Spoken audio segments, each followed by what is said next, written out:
வணக்கம் ஐயா. வணக்கம். என்ன டிவிக்கை பற்றி என்ன உங்களுக்கு அப்படி ஈடுபாடு? இல்லை, அவர் மக்கள் அவரை புதுசாக ஒரு ஆள் வேணும்னு எதிர்பார்த்தாங்க. அப்போ அதுக்கு விஜய் தான் தகுந்த நபர் என்று எதிர்பார்த்தேன். அதே மாதிரி கடந்த 5 வருடத்துக்கு முன்னாலே அவர் படத்தில் நடிச்சிட்டு இருக்கும்போதே சொன்னதே யூடியூப்பில் நான் தான் ஃபஸ்ட்டு. அவர் அரசியலுக்கு வருவார் சொன்னதே நான் தான். அப்படியா? அதே மாதிரி கட்சி அமைப்பார் சொன்னதே நான் தான். நீங்கள் யார்? என்ன கஜேந்திரன். நான் எண்கணித ஜோதிடர். கிட்டத்தட்ட ஒரு 4000 5000 நான் 3800 4000க்கு மேலே பேட்டி பேசியிருக்கேன் யூடியூப்பில். ஓகே. அதில் அதிகமாக பேசுறது ஆக்டர் விஜய் பற்றி தான். அவர் ஃபோக்கஸ் பண்ணியிருக்கோம். இந்த ட்ரிப்பு வர 2026 விஜய் இல்லாமல் ஆட்சி இல்லை. அப்படியா? கண்டிப்பாக அவர் இல்லாமல் ஒரு அணுவும் அசையாது. அதில் கன்ஃபார்மாக சொல்லலாம். ஏன்னா பெண்கள் ஓட்டு, முதியவர்கள் ஓட்டு, இளைஞர்கள் ஓட்டு, அனைத்து ஓட்டும் விஜய்க்கு வருது. அதில் கன்ஃபார்மாக இருக்குது. ஏன் அதெல்லாம் பேசாத? அவர் யார் சொல்கிறது?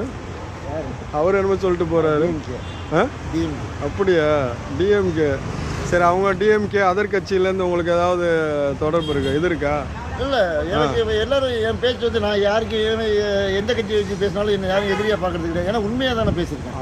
நடத்த உண்மையாக பேசுகிறேன். அதனால எனக்கு எல்லா கட்சிக்காரங்களும் தோழமையாக தான் பழகிறாங்க. என்ன தனிப்பட்ட முறையில் என்கிட்ட யாரும் வெறுப்பை தெரிவிக்கிறது. சரி ஐயா, ரொம்ப நன்றி. போகிற இடமெல்லாம் மக்கள் பாராட்ட தான் செய்கிறாங்க. சரி ஐயா, ரொம்ப நன்றி.